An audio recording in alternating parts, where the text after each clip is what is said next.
JCBs running over farmland, demolishing the farms and the homes of hundreds of farmers living in Mulchand Basti close to the Yamuna River in Delhi. According to the DDA or the Delhi Development Authority, the farmers are unauthorized occupants. But in our investigation, we found that families of farmers have been living in these bastis since the early 19th century. These farmers inherited the farmland from their forefathers. हमें कम से कम यहाँ पे 100 साल के करीब हो गई रहते हुए। हमारे बाप दादा भी यहीं मतलब रहे 100 साल से, और हमारे देखो हम भी बड़े हुए यहाँ, और हमारे बच्चे भी हमारे यहीं हुए। सारे परिवार में 4-5 भाई हैं, हम सब बच्चे यहीं हुए। हमारे बच्चों के बच्चे भी यहीं मतलब हैं। हम रहते हैं खेतों में और खेती बाड़ी करते हैं, झुग्गी तोड़ देते हैं। हमारी खेत में नहीं करने दे रहे कुछ भी, और हमारे को कोई जगह भी नहीं दे रहे कहीं भी। और देखो ज़बरदस्ती बिल्डोजर वगैरह हमारे खेतों में चला रहे हैं और पुलिस को बुला लेते हैं। अब क्या करा जाए, अब बताओ। अब तो खेती हमारी छीन रखी है इसने, डीडीए ने। जब फसल तैयार होती है तभी जो उसमें ट्रैक्टर चला देते हैं, जेसीबी चला देते हैं। यहाँ से हटाने की भी कोशिश कर रहे हैं, घर भी हमारे यहाँ से। खेती तो करने नहीं दे रहे, घर भी हटाने को तैयार हो रहे हैं। दिक्कत चल रही है, खेती बो देते हैं और उस खेती को उजाड़ जाते हैं, घर फोड़ देते हैं। तो हमारे बच्चे कमा के लाते हैं और वो ऐसे गुजारा करते हैं हम, और कोई धंधा नहीं है खेती में। कहाँ जाए इन बच्चों को लेकर छोटे छोटे ने? अब बच्चे को वही 5-6 हजार रुपये लाते हैं कमा के, नहीं महीना गुजारा होता है। हमारे क्या जने 8-9 जने घर में, कहाँ तिला में बताओ खाने को। अभी खेती में दुनिया को पैसा लगा दिया, फिर तोड़ दिए। During the course of our story, we also met Rekha, whose house was demolished and her farmland was destroyed by the authorities in Delhi. She recounts with horror the tragedy that shook her family last month when the bulldozers were brought in to raze her house to the ground. यहाँ पर अचानक से bulldozer आए, DDA वाले आए, उनके साथ Delhi police जो दरियागंज की पुलिस है वो आई, और काफी वैसे बाहर की मिलिट्री फोर्स भी लेके आए वो साथ में। और आते ही उनका बस एक ही था कि आते ही नीचे उतरने की कोशिश की उन्होंने। हमने एकदम जाकर उन्हें रोकने की कोशिश की, भाई क्या बात है, हमें बताओ तो सही। तो कह रहे आपको क्या बताना, आप यहाँ से हटो, फटाफट रास्ता छोड़ो। हमने बहुत कोशिश की उन्हें रोकने की, लेकिन जो लेडीज पुलिस थी, एसएचओ थी, उन सब ने हमें धक्के दे दे के एक साइड किया, और बस सामान भी नहीं निकाला। कुछ लोगों ने जैसे एकदम से आए कि कुछ पता नहीं। हमने कहा नोटिस दिखाओ, हमें कुछ तो जवाब दो, भाई किस लिए आए हो, क्यों तोड़ रहे हो? कह रहे तुझे नोटिस देंगे, तू कौन होती है, कोर्ट में जा। मैंने कहा कोर्ट में जब जाएंगे, लेकिन अभी तो ये बताओ ना क्यों तोड़ रहे हो? कह रहे सरकारी जमीन है। या तुम कुछ कोशिश करोगे, बोलोगे किसी से, पुलिस को रोकने की कोशिश, या जब तोड़फोड़ करते हैं कुछ भी कोशिश करोगे तो तुम पे इतने केस लाद दिए जाओगे कि तुम जिंदगी भर जेल में सड़ोगे। मैं पूछना चाहती हूँ, हमने कौन सा अपराध किया है कि जो हमें जेल में सड़ाएंगे? अपने घर बचाने के लिए कौन कोशिश नहीं करता? अपनी जमीन बचाने के लिए कौन कोशिश नहीं करता? इसलिए हमें कहते हैं कि मतलब इतना डराते हैं, इतना धमकाते हैं कि लोग डर के यहाँ से चले जाएं। बच्चों के भी हमारे दिलों में इतना खौफ बैठ चुका है कि जब भी कोई कुछ भी आवाज आती है ना हाईवे से, तो बच्चे कहते हैं बिल्डोजर आ गई, पुलिस वाले आ गई। In 2015, the National Green Tribunal, the NGT, had issued an order while hearing a matter related to pollution of the Yamuna River. The NGT in its order had directed the concerned authorities, including the DDA, the municipal corporations and the NCT of Delhi, to take immediate and effective steps for repossessing the floodplain area under the unauthorized and illegal occupation of any person or any other body. The NGT had also said in its order that the vegetables and the fodder grown by the farmers are highly contaminated. Since this could result in serious public health hazard, the NGT ordered the authorities to not permit any person to carry out any edible crops or fodder cultivation on the floodplain. The NGT stated in its order that this direction shall strictly be adhered to till Yamuna is made pollution-free and is restored to its natural wholesomeness. But the farmers here on the Yamuna plains say that they have been using the groundwater for cultivation and not the polluted Yamuna water. सारी रिपोर्टें हैं हमारे पास, और सरकार में भी दे दी हमने वो रिपोर्टें। ना तो यहाँ कोई सब्जी में जहर है हमारी में, ना हम जमुना का पानी फेरते हैं। हमारे पास ट्यूबवेल लगे हुए हैं, बोरवेल लगे हुए हैं, उन्हीं से मीठा पानी देते हैं। ऐसी कोई परेशानी नहीं है सब्जी में या पानी में। हम भी तो खाते हैं, इसी को यूज कर रहे हैं पानी को भी। हमारे में तो कोई बीमारी नहीं आती है। आज 62 साल की उम्र है, मैं तो आज तक बीमार नहीं हुआ जी। इसमें जहर कहाँ से आएगा? कोई रासायनिक खाद देते नहीं है, गोबर का खाद लगता है जानवरों का। तो हम तो बोरिंग का पानी लगाते हैं, कोई गंदा पानी थोड़ी ना लगाते हैं। गंदा पानी से तो परेशान करते हैं। गंदा पानी नहीं है, बोर का पानी है, कुएं का पानी है, 100 साल पुराना कुआं है, उसका पानी लगाते हैं, तो उसमें क्या परेशानी है। An August 2019 study conducted by the Central Pollution Control Board had found that there were no excess levels of pollutants in food samples produced by the farmers. The report stated that no exceedance was observed in vegetable and fodder samples for metals and pesticides with respect to FSSAI notifications. 2011 for metals and 2018 for pesticides, as no significant level of metals were observed in groundwater. Most of the farmers don't use Yamuna river water. We did a study recently. I can share the report with you. They use the groundwater, which is very clean, which is pure. They don't use any fertilizer. They don't use any pesticides, and but still they are being seen as encroachers by the so-called lawmakers, and the eviction is going on. The Central Pollution Control Board had also found that there was indeed contamination of soil at most of the monitoring sites. It found that water quality of River Yamuna had traces of metals at some locations, and that was primarily due to industrial wastewater discharge. The main source of pollution of Yamuna is the industrial waste which is going into Yamuna. There are 6 nalas on the Yamuna. Right, if you see from Kashmiri Gate till Okhla Barrage, there are 6 nalas which gets all the industrial waste from every industrial area like Wazirpur, Mayapuri, Najafgarh, and so many other industrial areas, and all that waste is going into Yamuna. So that's the main source of pollution of the Yamuna, and not these farmers. In fact, these farmers are trying to maintain the groundwater. They are trying to clean up as much as possible. They are trying to maintain it as a green area, as a farming area. There are almost 56 bastis in Yamuna, around Yamuna river, and there are almost 50,000 people living in Yamuna river, and nobody knows about this fact. मना कर रहा है कि यहाँ रहो मत, जुग्गी उठाओ यहाँ से जाओ।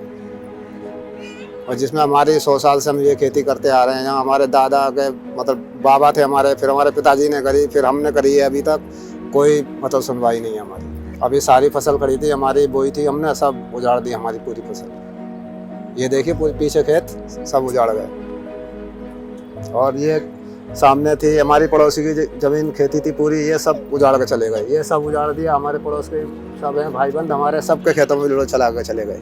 हमारे दादा दादी आए थे, दादा दादी खत्म हो गए यहाँ पे, फिर माँ बाप खत्म हो गए, तीसरी पीढ़ी में हम हैं, जो 62 साल की उम्र मेरी आज, हमारे लड़के हैं, पोते पोती हैं, 5 पीढ़ी चल रही है यहाँ पे हमारे को, जब से ये खेती करता आ रहे हैं।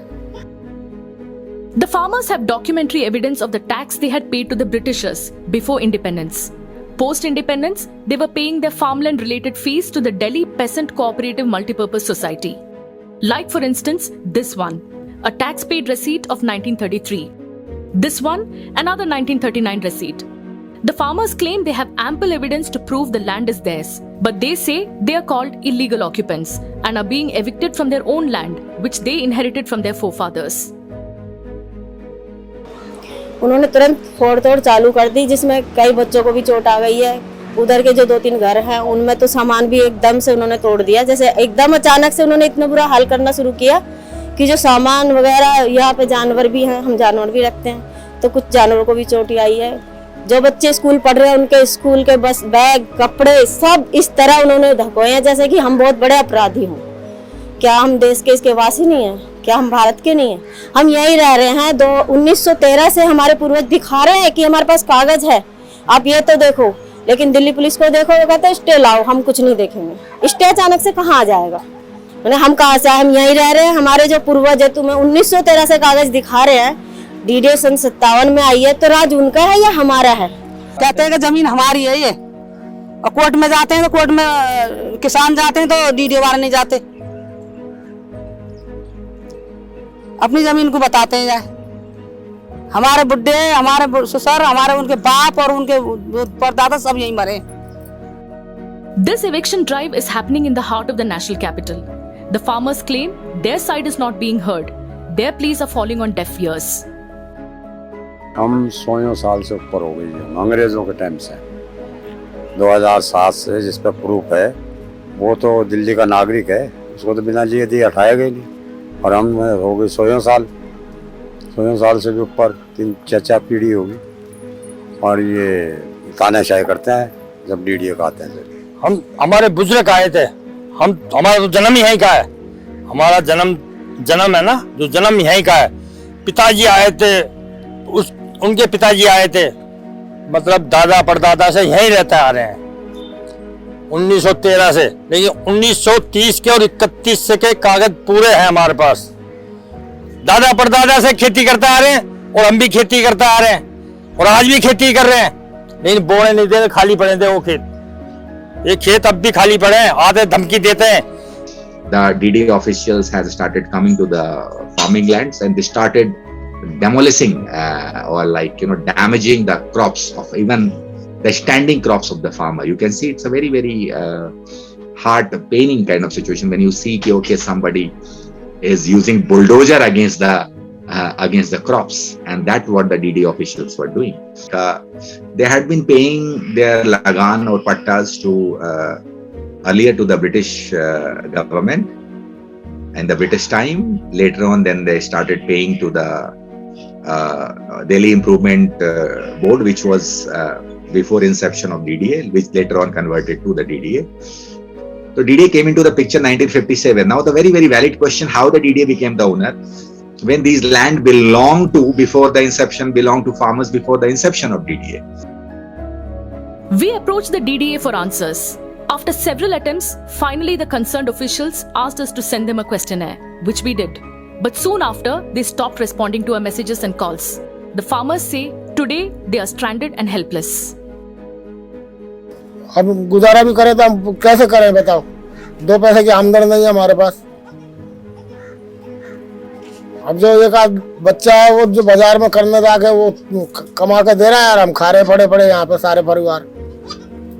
हमारी फसल जब तैयार होने वाली होती है, महीने 1.5 महीने में, जब कहते हैं अब हमें माल निकालना है खेत से, अब जाके कुछ पैसे बनेंगे, तभी तुरंत आते हैं और उस पर बिल्डोजर चला जाते हैं। इनका यही चल रहा है। इन्होंने मतलब ये कर रखा है कि कहते हैं ना, जब इंसान ना पानी मिलेगा, ना खाना मिलेगा, ना हवा मिलेगी, तो सांस घुट के वो अपनी जान देगा ही देगा।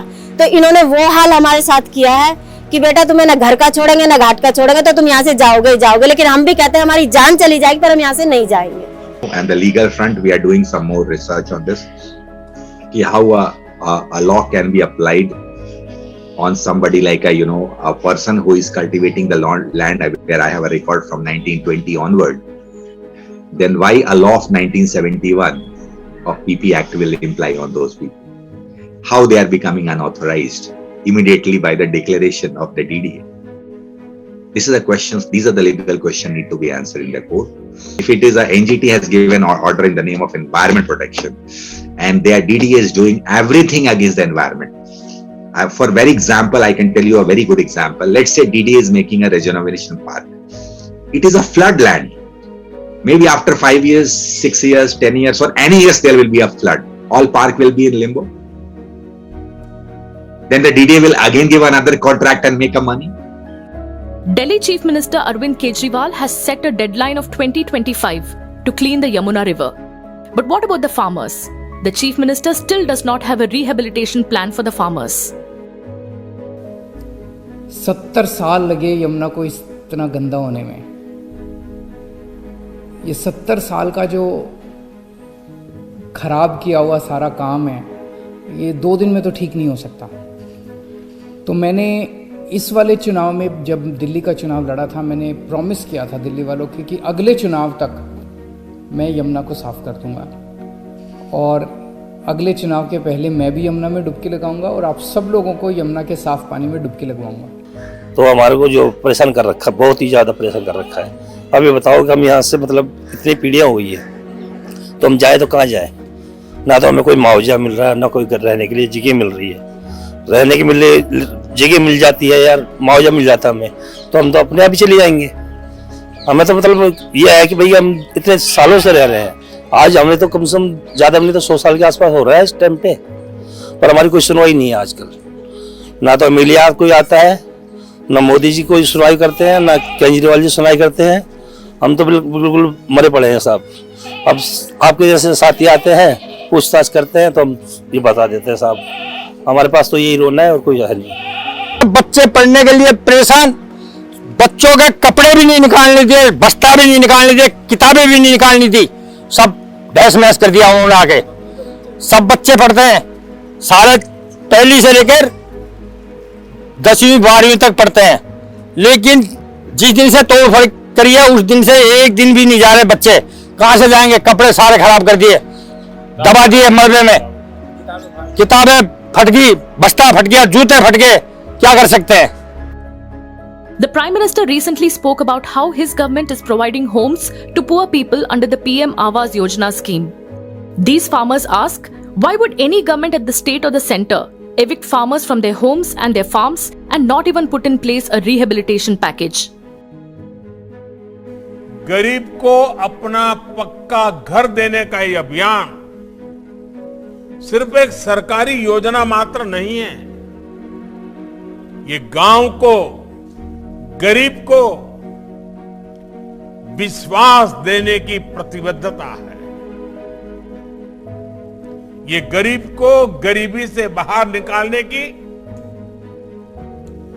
गरीबी से लड़ने की हिम्मत देने की पहली सीढ़ी है।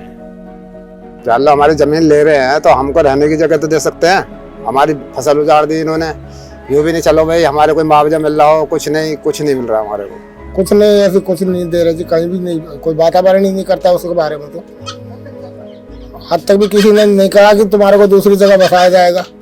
सर डीडीओ तो कोई सुनवाई नहीं कर रही। हम तो कोई भी आता है तो उसे कहते हैं भाई हमारे को देखो रियायत दे दो और मत वो रोजगार दे दो हमारे को। भाई जमीन तुम ले रहे हो, हमारे को रोजगार चाहिए यहाँ पे और हमारे को रहने के लिए रियायत चाहिए। The farmers now say they want their land back or at least relocation, rehabilitation and compensation for the losses. हम तो ये चाहते हैं कि हमें रहने के लिए जगह मिल जाए और हमारी खेती जो उजाड़ी है हमें खेती का मुआवजा मिल जाए, तो अपने जाके कहीं रहने का ठिकाना सिकाना अपने बना लेंगे। हम तो ये चाहते हैं जी। अब हम तो ये चाहते हैं कि हमारी घर भी यहीं बने रहे और हमारे को रोजगार भी इसी में मिलता रहे। गरीब को क्या चाहिए? रोटी कपड़ा मकान, इसके सिवाय हमें और क्या चाहिए? कोई धन दौलत नहीं चाहिए और हम तो रोजगार अपना खुद करके खाएंगे। You will be very sorry to know that everybody has got a ration card, everybody got a voter ID, everybody has an Aadhaar card, but they don't have electricity. Why? After 70 years of independence, they are not people. They are not the citizen of this country. There are 500 people in the nose of capital. 500 people are living without electricity. It's not a shame. Do you think the rejuvenation can be more important than the livelihood? India is an agrarian economy where agriculture is the primary source of livelihood for almost 58% of the population. Nearly 50,000 people live on the Yamuna plains and their livelihood completely depends on farming. The produce of these farmers have been catering to the needs of Delhi residents since years. But these farmers don't farm anymore. They have turned into laborers and daily wage earners. Many told us they won't give up their lands and their fight for justice will continue. मारेंगे हम नहीं डटेंगे, हम हटेंगे नहीं हमसे। इतने पुराने कागज दिखाते हुए भी फिर भी कहते हैं कहां से आए हो? क्यों कहते हैं? एक झुग्गी वाला होता है, उसको प्लॉट देते हैं, उसके बाद में उठाते हैं। हम सैकड़ों साल से यहीं बैठे हुए हैं, हमारे साथ क्यों हो रहा है ऐसा? 100 साल पुराना तो मेरे पास कुआं है, अपना बाप दादा का कुआं भी है यहाँ इसी जगह पे, उससे आज भी सिंचाई करता हूं मैंने तो कह दिया था कि हमारे ऊपर चलाओ बिल्डोजर और फिर जमीन ले लो, ऐसे नहीं छोड़ेंगे।